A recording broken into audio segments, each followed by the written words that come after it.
দর্শক, আমার ঠিক পেছনে বাংলাদেশ দল অনুশীলন করছে। অনুশীলনের আগে কিন্তু প্রেস কনফারেন্সে আসেন ক্যাপ্টেন নাজমুল হোসেন শান্ত, যেখানে বেশিরভাগ সময় আসলে মাহমুদুল্লাহ রিয়াদকে নিয়ে প্রশ্ন ছিল। কী সেই প্রশ্ন ছিল, কেন তাকে দলে অন্তর্ভুক্ত করা হয়েছে, এই বিষয়গুলো জানার চেষ্টা করব। আমার সাথে আছেন ডেইলি সানের স্পোর্টস ইনচার্জ আতিফ আজম। আতিফ ভাই, প্রেস কনফারেন্সে আপনি ছিলেন, সেখানে মাহমুদুল্লাহ রিয়াদকে নিয়ে বেশিরভাগ সময় প্রশ্ন হয়েছে। আসলে আপনার কি মত? মানে শান্ত যে বলেছেন যে শামীম পাটোয়ারির সাথে যখন মাহমুদুল্লাহকে তুলনা করা হয়, তখন শান্ত বলেছেন কার সাথে কার তুলনা করেন ভাই, এটা আগে একটু ক্লিয়ার করেন আপনি বিষয়টা। না, এই ব্যাপারটা নিয়ে আমি শান্তকে কোনো কিছু দোষারোপ দিই না, বিকজ মাহমুদুল্লাহ ক্যারিয়ারগ্রাফ এবং শামীম পাটোয়ারি ক্যারিয়ারগ্রাফ যদি আপনি দেখেন, তাহলে এটা নিয়ে আসলে কোনো বলার কোনো অবকাশ নেই যে শামীম পাটোয়ারি মাহমুদুল্লাহ প্রবল সাপার্ট। এখন আপনার প্রশ্ন হচ্ছে কি, মাহমুদুল্লাহ ইয়াতে যে প্রশ্নটা আজকে উঠেছে সেটা হচ্ছে কি, এই সিরিজটা বাংলাদেশের জন্য 2026-এর ওয়ার্ল্ড কাপের প্রস্তুতি শুরু বলা যেতে পারে। সাকিব আল হাসান চলে গেছে, নতুন স্কোয়াড চলে গেছে। আমি মনে প্রথম প্রশ্ন করেছিলাম যে এই ওয়ার্ল্ড কাপের স্কোয়াডে মাহমুদুল্লাহ রিয়াদের অবস্থানটা আসলে কোথায়। আমার প্রশ্ন করার কারণ ছিল হচ্ছে গিয়ে দীর্ঘ ক্যারিয়ারের শেষ প্রান্তে মাহমুদুল্লাহ এসেছেন। 2026-এর এই বিশ্বকাপের তাদের পরিকল্পনায় মাহমুদুল্লাহ অবস্থানটা কোথায়, এইটার ব্যাখ্যাটাই চাওয়াটা সবাই চাচ্ছিলাম আমরা।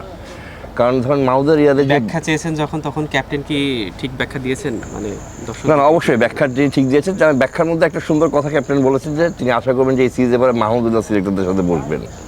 তার মানে তিনি নিজেও এখন সম্ভবত জানেন না যে মাহমুদুল্লাহ আসলে এটা কি আমরা ধরে নিতে পারি যে মাহমুদুল্লাহ এই সিরিজের শেষ সিরিজ বা এরকম কিছু, এরকম কোনো আভাস পেয়েছেন ক্যাপ্টেনের কথায়?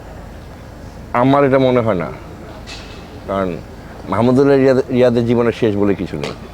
আপনি 2022 সালের কথাটা মনে করেন, তারপর তিনি 2023 সালে ওয়ার্ল্ড কাপ খেলবেন, এটা আসলে অবিশ্বাস্য ব্যাপার ছিল। সুতরাং রিয়াদকে শেষ করে দেওয়ার আগে অনেক যদি কিন্তু থাকবে অবশ্যই। তাই আমি যেটা চাচ্ছি যে তারা হয়তো মাহমুদুল্লাহ রিয়াদের থেকে জানতে চাচ্ছেন যে তিনি আসলে তার ভবিষ্যৎটা কোথায় দেখছেন।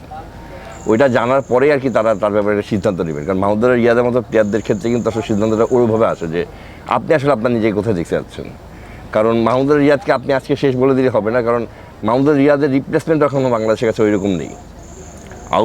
আপনি লাইক ফর লাইক রিপ্লেসমেন্ট ধরেন বলে, তাহলে আমি যদি বলি সাকিব আল হাসানের কথা যদি বলি, তিনি কিন্তু বোলিংয়ে কিন্তু অনেক দলের জন্য অবদান রাখতেন। তিনি কিন্তু নতুনদের জায়গা দেওয়ার জন্য নিজ থেকে সরে গিয়েছেন।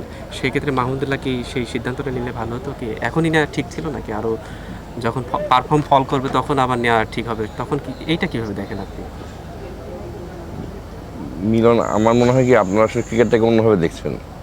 মাহমুদুল্লাহ পারফর্ম ফল করবে কি পারফর্ম ভালো হবে, এটা কিন্তু সিরিজটার মাধ্যমে জানা যাবে। আমরা এটুকু বলতে পারি, আমার শেষ করতে এইটা বলে, এই সিরিজের পরে আমরা মোটামুটি একটা ধারণা পাবো মাহমুদুল্লাহ রিয়াদ নিজেকে কোথায় দিচ্ছেন।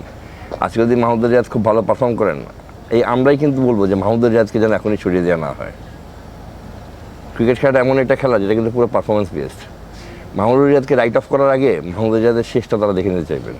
তার এখনও 2026 পর্যন্ত দৌড়ানোর সেই শক্তিটা আছে কিনা দেখে নিতে চাইবেন। আজকে যদি আপনি এই মাঠে, আমি শেষ করি, আপনি যদি মাঠে যদি দেখেন যে প্লেয়ার দেখেন, আমার মনে হয় মাহমুদুল্লাহ রিয়াদের মতো ফিটটা খুব কম আছে, ফিটনেস সেটা মাহমুদুল্লাহ বেশ সেটা প্রমাণ করেই কিন্তু ফিট আছে, তাকে কিন্তু আপনি রাইট অফ করতে পারেন না। আপনি তো কাউকে খালি বয়সের অজুহাত দিয়ে রাইট অফ করতে পারবেন না। আপনার আপনি বলতে বয়সের গুঞ্জন কিন্তু আছে, অবশ্যই আছে। বয়সের গুঞ্জন আছে, বয়স তার বিপক্ষে যাচ্ছে। কিন্তু অনেকেই কিন্তু আমরা দেখেছি যারা বয়সকে জয় করে নিয়েছে, রজার ফেডারার থেকে শুরু করে অনেক প্লেয়ার যারা বয়সকে হার মানিয়ে ফেলছে। মাহমুদুল্লাহ রিয়াদ নিজে কি চাচ্ছেন, এইটা কি আসলে বোর্ড জানে? বোর্ডের কি সেই সময় হবে মাহমুদুল্লাহ রিয়াদের সাথে বসার যে তুমি আসলে নিজেকে কোথায় দেখতে যাচ্ছ? সাকিব আল হাসান যেমন বলে দিয়েছেন যে আমি টি-20 আর নেই, বলে দিয়েছেন যে সাউথের কাছে যে টেস্ট খেলতে পারলে খেলবো না, নাই।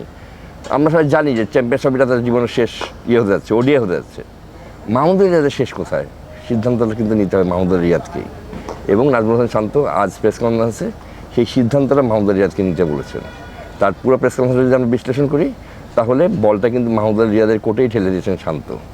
দর্শক, এতক্ষণ আতিফ আজমের কথা শুনছিলেন।